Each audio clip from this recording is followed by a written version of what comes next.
कहानी की शुरुआत होती है भविष्य में, जब सूर्य की सतह पर हुए धमाकेदार विस्फोट की वजह से धरती की ओजोन लेयर पूरी तरह नष्ट हो गई और धरती पर किसी भी जीव का बच पाना लगभग नामुमकिन सा हो गया था। इस विस्फोट को सोलर फ्लेयर कहा जाता है। अब हालात इतने बुरे थे कि अगर कोई भी सीधी धूप में चला जाता तो वो जलने लगता। इस घटना के 15 साल बाद हम फिंच नाम के एक इंजीनियर को देखते हैं जो अपने रोबोट पार्टनर ड्यूई के साथ बाहर कुछ खाने का ढूंढ रहा था। सूरज की जानलेवा यूवी रेस से बचने के लिए उसने एक खास किस्म का सूट पहना था जो उसके पूरे शरीर को बचाता था रेडिएशन से, और साथ ही अगर रेडिएशन का स्तर और बढ़ने लगता तो उसे पहले ही बता देता कि कहीं छुप जाओ। खैर, फिंच कुछ गुनगुनाते हुए ड्यूई के साथ एक स्टोर में पहुंचा जहां से उन्होंने डॉग फूड के साथ साथ बाकी सामान भी इकट्ठा किया। वहीं जमीन पर बहुत सारी लाशें पड़ी थी पर उन्होंने इन्हें नजरअंदाज कर दिया। काम पूरा होने के बाद फिंच ने इस बिल्डिंग पर एक निशान लगा दिया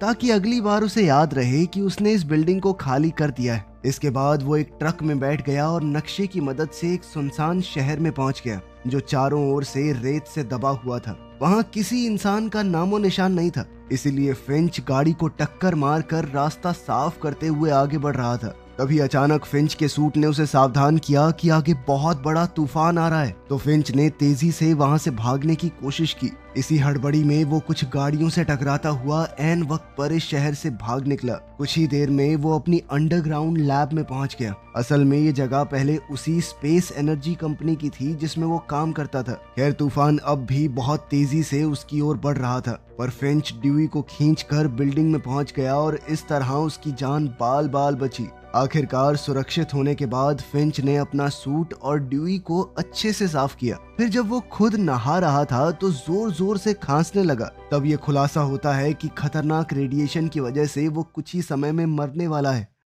खैर, सब कुछ अच्छे से साफ करने के बाद फिंच अपने छोटे से कमरे में पहुंचा। उसे देखते ही उसका कुत्ता गुडियर कूदता हुआ उसके पास आया और फिंच ने उसे खूब प्यार किया। फिर उसने अपने कुत्ते को खाना दिया जो वो लेकर आया था, पर फिंच ने खुद सिर्फ एक ड्रिंक पी क्योंकि उसके पास खाने को बहुत कम चीजें बची थी। बाद में वो फ्रिज में रखे पीच कैन की ओर तरसती हुई निगाहों से देखता रहा, लेकिन उसने जैसे तैसे खुद को रोका और इस कैन को एक खास मौके के लिए बचा लिया। इसके बाद फिंच अपने मेन प्रोजेक्ट के काम में जुट गया। असल में वो एक ह्यूमनॉइड रोबोट बना रहा था जो उसके मरने के बाद भी गुडियर का ख्याल रखे। फिंच के एक रोबोट ने लाइब्रेरी की सारी किताबें स्कैन कर दी जिससे उनकी सारी जानकारी एक डेटाबेस में सेव हो गई और अब फिंच इसी डेटाबेस को ह्यूमनॉइड रोबोट के दिमाग में डालने वाला था। खैर, बीच बीच में वो थोड़ा ब्रेक लेकर अपने कुत्ते के साथ बॉल कैचिंग खेलता। फिर शाम को फिंच रेडिएशन पर एक किताब पढ़ रहा था तो वो काफी मायूस हो गया क्योंकि उसे एहसास हुआ कि अब उसके पास ज्यादा समय नहीं बचा।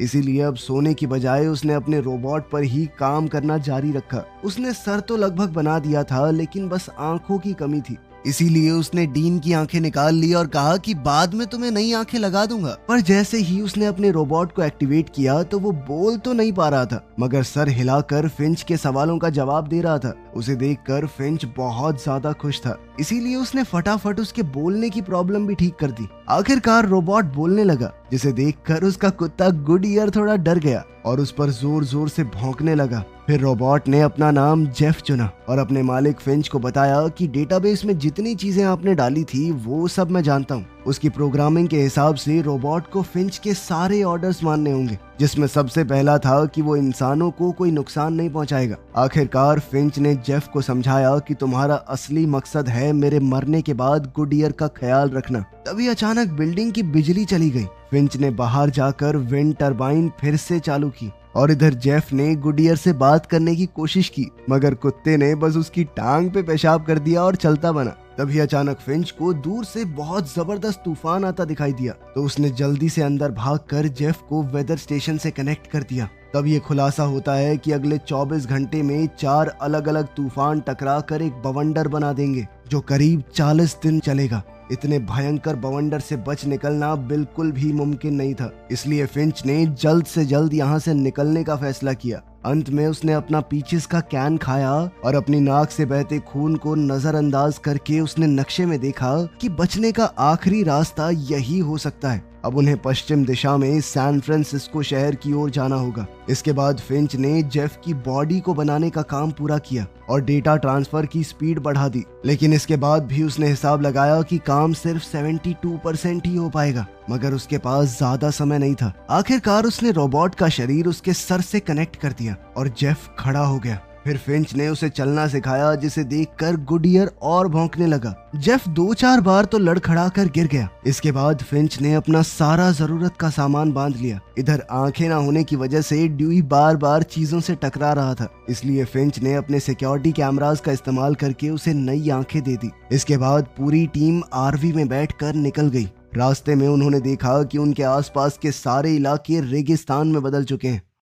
तब फिंच ने उन्हें धरती के सुनहरे दिनों के बारे में बताया, जब यहाँ सुंदर फूल और जानवर हुआ करते थे। तभी उसने देखा कि जेफ के सर में एक स्क्रू ढीला था, इसीलिए जब वो सब एक नए शहर में पहुंचे तो फिंच ने एक जगह रुककर उसकी मरम्मत कर दी। जब फिंच काम कर रहा था तो जेफ ने उसकी पोस्ट कार्ड कलेक्शन देखी। फिंच सैन फ्रांसिस्को के पोस्ट कार्ड को खास संभाल कर रखता था, क्योंकि ये उसे उसके किसी करीबी ने भेजा था। फिर जेफ ने कहा कि मुझे तो सिडनी का पोस्ट कार्ड बेहद पसंद आया और वो वहाँ पर जाना चाहता है, लेकिन बिना हवाई जहाज के वहाँ जाना मुमकिन ही नहीं है। तो आखिर में उसने कहा कि कोई नहीं, सैन फ्रांसिस्को भी बढ़िया ही है, वहीं पे घूम लेंगे। आखिरकार मरम्मत पूरी होने के बाद फिंच ने कहा कि अब वो खाने के लिए कुछ ढूंढने बाहर जाएगा, लेकिन जब ड्यूई को पता चला कि इस बार फिंच उसकी जगह जेफ को अपने साथ ले जा रहा है, तो ये सुनकर वो बहुत मायूस हो गया। खैर, जब वो सड़क पर निकले तो फिंच ने जेफ को सामान इकट्ठा करने के बारे में बताया और आखिरकार घूमते घुमाते वो एक मूवी थिएटर में पहुंचे। उसका दरवाजा एक मोटी जंजीर से बंधा हुआ था, मगर जेफ ने अपनी ताकत से बड़ी आसानी से इस दरवाजे को उखाड़ फेंका। फिर अंदर जाकर जेफ ने पहली बार शीशे में खुद को देखा तो वो बहुत खुश हुआ। उधर फिंच को एक पॉपकॉर्न का बैग मिल गया। उसने बाहर जाकर जेफ को दिखाया कि सूरज की किरणें इतनी तेज हैं कि सारे पॉपकॉर्न कुछ ही पलों में अपने आप भुन गए। लेकिन उसी समय उन्होंने देखा कि तूफान तेजी से उनकी ओर बढ़ रहा है। अब वो तुरंत आरवी में बैठ गए और शहर से भागे, मगर तूफान उन्हें अपनी चपेट में लेने ही वाला था। अब उनके पास आखिरी रास्ता यही था कि वो एक सुरक्षित ठिकाना ढूंढे। तब फिंच ने जेफ की मदद से आरवी को तारों से बांध दिया ताकि तूफान उसे उड़ा ना ले जाए। फिंच अपनी बीमारी से काफी कमजोर हो चुका था, इसीलिए वो जल्दी ही थक गया। तब जेफ ने उसे वापस आरवी में भेज दिया और खुद जोरों शोरों से मेहनत करके काम पूरा किया। अंदर फिंच ने गुडियर को एक कैबिनेट के अंदर भेजा और फिर सारी खिड़कियों को जल्दी से ढककर जेफ को आवाज लगाई। जैसे ही जेफ ने आखिरी तार बांधा तो तूफान उनकी आरवी तक आ पहुंचा, लेकिन जेफ भी ऐन मौके पर अंदर घुस गया। तूफान के टकराते ही आरवी जोरों से हिलने लगी। फिंच और जेफ थोड़े घबराए हुए अंदर रुके हुए थे। बाहर सभी तारें एक एक करके टूटने लगी और आखिरकार सिर्फ एक तार बची थी। काफी देर तक आरवी हिलती रही और आखिर में तूफान चला गया, जिसके बाद वो सभी आरवी से बाहर आ गए। फिंच ने देखा कि आखिर में वही तार बचा था जिसे जेफ ने पूरी जी जान से लगाया था। खैर, इस तूफान ने उनके एक टायर को भी खराब कर दिया था, तो जेफ ने अपने हाथों से आरवी को उठा लिया ताकि फिंच आराम से टायर बदल सके। फिर पूरी टीम ने रात वहीं गुजार कर आराम किया। अगली सुबह उन्होंने सोलर पैनल्स खोले और फिर से अपने रास्ते पर निकल पड़े। बाद में जेफ भी गुडियर पर भौंकने लगा, क्योंकि उसे लग रहा था कि हो सकता है वो कुत्तों की भाषा सीख जाए। पर फिंच ने उसे समझाया कि चिंता मत करो, समय के साथ गुडियर तुम्हारे ऊपर भरोसा करना सीख जाएगा। बाद में जब वो रास्ते में थे तो जेफ ने उससे पूछा कि आखिर विश्वास होता क्या है, लेकिन फिंच को समझ नहीं आया कि आखिर वो उसे समझाए कैसे। तब उसने जेफ को एक कहानी सुनाई। जब वो अपनी पहली नौकरी में था तो उसके प्रोजेक्ट पर कोई भी ढंग से काम नहीं कर रहा था। तब फिंच ने अकेले ही सारी सॉफ्टवेयर प्रॉब्लम सॉल्व की थी, मगर जब नाम देने की बारी आई तो उसने पूरी टीम का नाम दे दिया कि सबने मिलकर ये काम किया है। इस तरह उसने सबका भरोसा जीत लिया। मगर जेफ को ये कहानी कुछ खास समझ नहीं आई, लेकिन उसी समय फिंच को बहुत जोर से खांसी होने लगी। तब वो ब्रेक लेने के लिए एक रेस्टोरेंट में रुक गए। उसने आरवी को एंट्रेंस पर छाया में पार्क कर दिया और बिना सूट पहने ही रेस्टोरेंट में भागा। पर तभी उसने देखा कि मेरी खांसी में तो खून आ रहा है। अचानक उसे गुडियर के भौंकने की आवाजें आई, तो उसने देखा कि गुडियर जेफ के साथ बाहर आने को राजी नहीं था। तब फिंच खुद उसका पट्टा पकड़कर उसे रेस्टोरेंट में लेकर आया और जेफ से कहा कि तुम आरवी की रखवाली करो। इधर फिंच गुडियर के साथ खेल रहा था और वहीं जेफ ने ड्राइविंग सीट पे बैठ के गाने ऑन कर दिए और फिर आरवी को चलाने की कोशिश की, मगर तभी उसकी टक्कर एक गाड़ी से हो गई। उसका शोर सुनते ही फिंच तुरंत दौड़कर बाहर आया। उसे देखते ही गुडईयर भी उसके पीछे आ गया। वो सूरज की किरणों में पैर रखने ही वाला था कि ऐन वक्त पर फिंच ने उसे रोक दिया। अब फिंच ने जेफ को डांटा और आरवी को बड़े ध्यान से वापस पार्क करने को कहा, लेकिन इस बार गाड़ी की टक्कर रेस्टोरेंट से हो गई। तब फिंच ने गुस्से से भरकर धूप में अपना हाथ आगे किया और जेफ को दिखाया कि ध्यान से देखो कितनी बुरी तरह से जलता है ये। वो गुस्से में जेफ पर चिल्लाने लगा कि तुम्हारी एक गड़बड़ की वजह से गुडईयर मर सकता था। बहुत सोच समझ कर हरकतें किया करो, तुम्हारा असली ध्यान सिर्फ गुडईयर के ऊपर होना चाहिए। खैर बाद में जब वो अपनी मंजिल की ओर निकले तो फिंच ने देखा कि जेफ काफी उदास था। तो उसने सोचा कि मैं खुद जेफ को गाड़ी चलाना सिखाता हूँ। पहले तो जेफ को थोड़ी दिक्कत हुई और वो इधर उधर टकराता रहा, मगर जल्द ही उसे टेक्निक समझ आ गई और वो आराम से ड्राइव करने लगा। आखिरकार रात होने पर वो एक जगह रुक गए और मिलकर खूबसूरत नॉर्दर्न लाइट्स देखी। अब पृथ्वी की ओजोन लेयर खत्म हो चुकी थी तो बड़ी आसानी से साफ साफ दिख रही थी। जेफ ने पूछा कि अगर सूरज की इतनी दिक्कत है तो वो रात में सफर क्यों नहीं करते। तो फिंच ने बताया कि लोग दर दर भटक रहे हैं, बहुत सारे भूखे लोग हैं, परछाइयों में छुपकर ही हमला करते हैं। फिर अगली सुबह जेफ ने गुडईयर को भौंकते सुना तो वो दौड़कर फिंच के पास गया। फिंच को उल्टियां हो रही थी और वो बुरी तरह कांप रहा था। जेफ ने उसका काफी ध्यान रखा और फिर उसे आराम करने को कहा। अब वो खुद ड्राइव करने लगा और जल्दी ही नए शहर में जा पहुंचा। तब जेफ ने गुडईयर को फिंच के साथ रुकने को कहा और खुद ड्यूई को साथ लेकर कुछ खाने का ढूंढने निकल पड़ा। पहले वो एक हॉस्पिटल में घुसे लेकिन वहां पर ज्यादा कुछ नहीं मिला। जेफ ने ड्यूई को दरवाजे पर रुकने को कहा और खुद सीढ़ियों से ऊपर चला गया, लेकिन उन दोनों ने ही ये नहीं देखा कि कोई अंधेरे से उन्हें देख रहा है। इधर जेफ को कुछ दवाइयां और एक जैकेट मिली जो उसने पहन ली। फिर उसे एक कैबिनेट मिला जिसमें जरूरत का काफी सामान था। वहीं नीचे ड्यूई को भी कुछ खाने को मिला, लेकिन जैसे ही वो उसकी तरफ बढ़ा तो एक जाल में फंसकर खत्म हो गया। उधर फिंच की आंख खुली तो उसने देखा कि उसके रोबोट वहां मौजूद नहीं थे। उसे एहसास हुआ कि वो मुसीबत में है, इसीलिए उसने कमजोरी की हालत में भी अपना सूट पहना और बाहर निकल पड़ा। कुछ ही पलों में वो ड्यूई तक पहुंच गया। उसकी ऐसी बुरी हालत फिंच से देखी नहीं गई, इसीलिए उसने ड्यूई का पावर बटन ऑफ कर दिया। उसी पल उसे किसी के आने की आवाज आई तो वो हमला करने के लिए तैयार हो गया, लेकिन वो कोई और नहीं बल्कि जेफ था। फिंच ने उसे खूब डांटा क्योंकि जेफ ने ध्यान नहीं दिया कि यहाँ पर जाल बिछाया गया है। अचानक उन्हें पास से शोर सुनाई दिया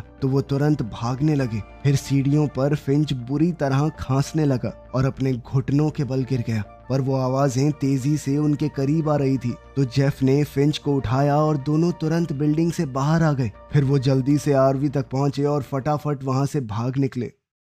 कुछ घंटों बाद जब रात हुई तो आखिरकार फिंच का ध्यान गया कि गाड़ी में कोई तो उनका पीछा कर रहा है। जेफ के पास नाइट विजन थी और वो अंधेरे में भी गाड़ी चला सकता था, इसीलिए उसने गाड़ी की सभी लाइटें बंद कर दी, मगर फिर भी वो गाड़ी उनके पीछे ही थी। फिर उन्होंने स्पीड बढ़ाने की कोशिश की, पर तभी फिंच की नजर सामने मौजूद अंडरपास पर पड़ी तो उसने ऐन वक्त पर स्टीयरिंग घुमाकर आरवी को सड़क से उतार दिया। जेफ ने फिंच को समझाया कि आरवी की हाइट अंडरपास से ज्यादा है, हम वहां फंस जाएंगे, मगर फिंच घबराहट में आरवी चलाता रहा ताकि वो उसे अंडरपास के नीचे छुपा सके। खैर जेफ की बात बिल्कुल सही निकली, मगर अब अंडरपास से टकराने की वजह से आरवी के छत पर लगे सोलर पैनल खराब हो गए। अब वो खराब हो ही गए थे तो जेफ ने पूरी ताकत से धक्का देकर आरवी को पूरी तरह अंडरपास के नीचे छुपा दिया। अब वो सब काफी डरे हुए थे और पीछे वाली गाड़ी के निकलने का इंतजार करने लगे। तब जेफ ने देखा कि फिंच खुद को बचाने के लिए एक बंदूक भी रखता है। खुशकिस्मती से वो गाड़ी चली गई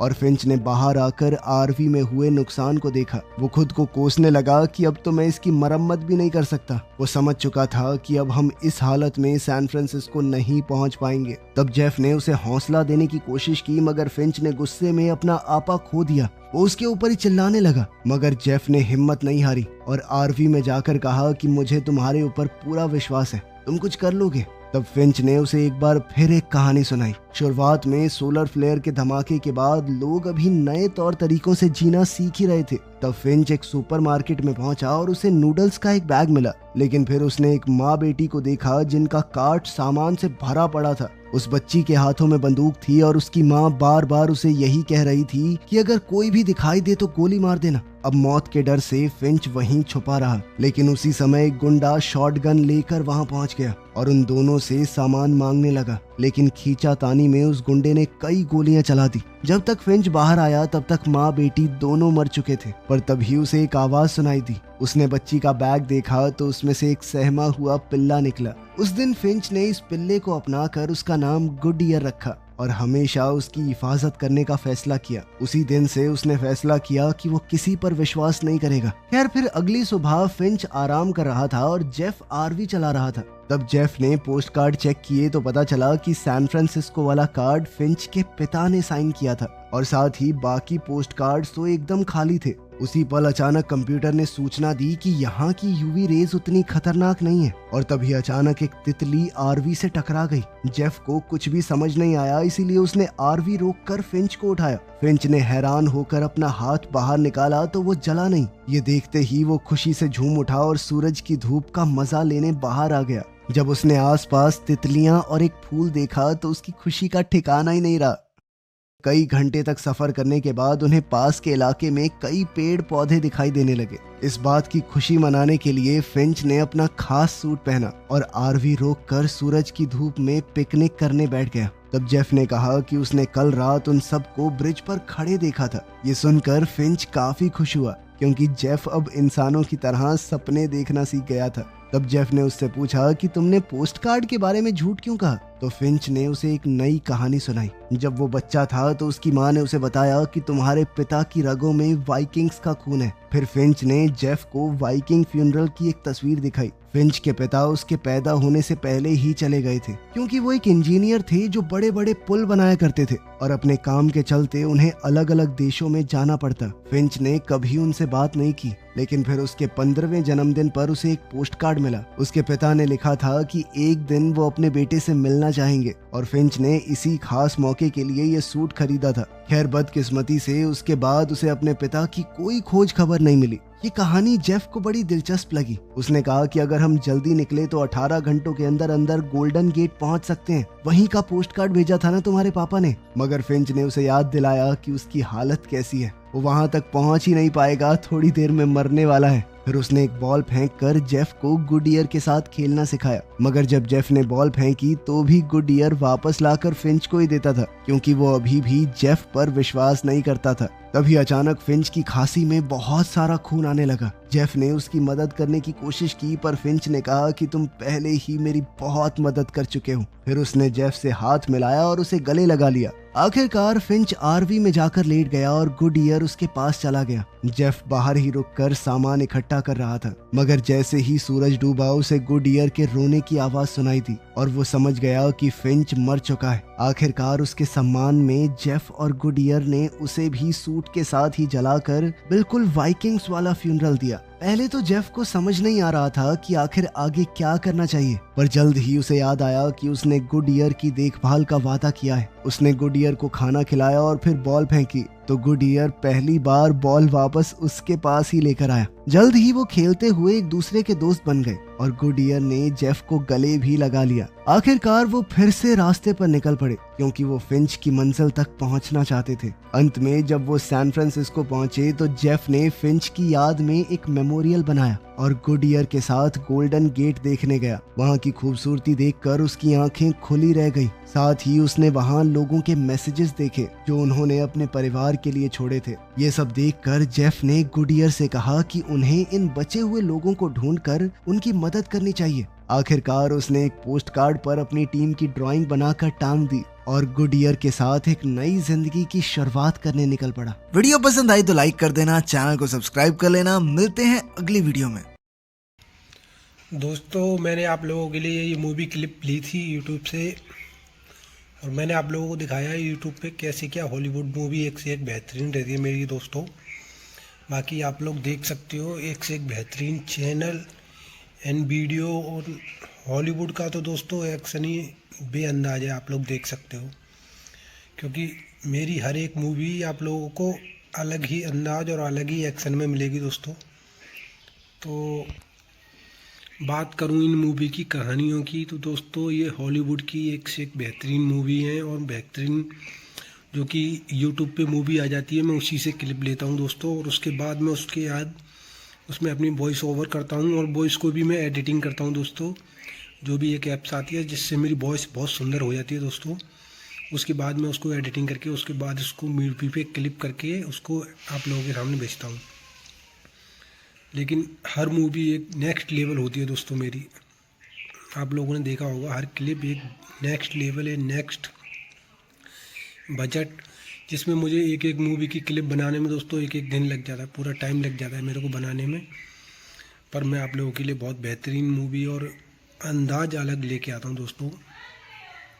तो जैसे आप लोग देख चुके हो, तो आप लोगों को मेरी वीडियो पसंद आती है तो लाइक शेयर एंड सब्सक्राइब भी करना दोस्तों चैनल को, क्योंकि आप जितना ज़्यादा सपोर्ट करोगे मैं उतना ज़्यादा आप लोगों के लिए लेके आता रहूँगा। तो दोस्तों हो सके उससे ज़्यादा से ज़्यादा आप लोग मुझे सपोर्ट करें और मेरे चैनल को लाइक करें, सब्सक्राइब करें दोस्तों, जिससे कि मैं आप लोगों के लिए कंटिन्यू काम करता रहूँ। तो दोस्तों ज़्यादा कुछ भी नहीं कहूँगा, वीडियो बहुत ज़्यादा बड़ा हो जाएगा, क्योंकि पहले ही फिल्म की क्लिप और उसके बाद मेरी क्लिप, तो वीडियो बड़ा हो जाएगा। पर मैं आप लोगों को इतना ज़रूर कहूँगा दोस्तों, प्लीज़ चैनल को लाइक सब्सक्राइब, और ऐसी नेक्स्ट हॉलीवुड मूवी देखने के लिए आप लोग वीडियो के लिंक पे क्लिक करें, मैं आप लोगों को दूसरी वीडियो दे दूँगा, और आप लोग प्लीज़ लाइक सब्सक्राइब जरूर कर दें मेरे चैनल को। चलिए मिलते हैं नेक्स्ट वीडियो में। ओके बाय दोस्तों। आप लोगों के सपोर्ट के लिए thank you, and Facebook and YouTube की तरफ से भी थैंक यू, और मेरी तरफ से भी आप लोगों को थैंक यू है। तो आप लोग सपोर्ट करते रहो दोस्तों, और देखते रहो Hollywood movie, and like and subscribe. Okay bye दोस्तों। इस वीडियो को देखकर हंसी रोक सकते तो रोक के दिखाओ आप लोग। वीडियो बहुत ही बेहतरीन है, इसी बात पे लाइक एंड कमेंट जरूर करना है आप लोगों को।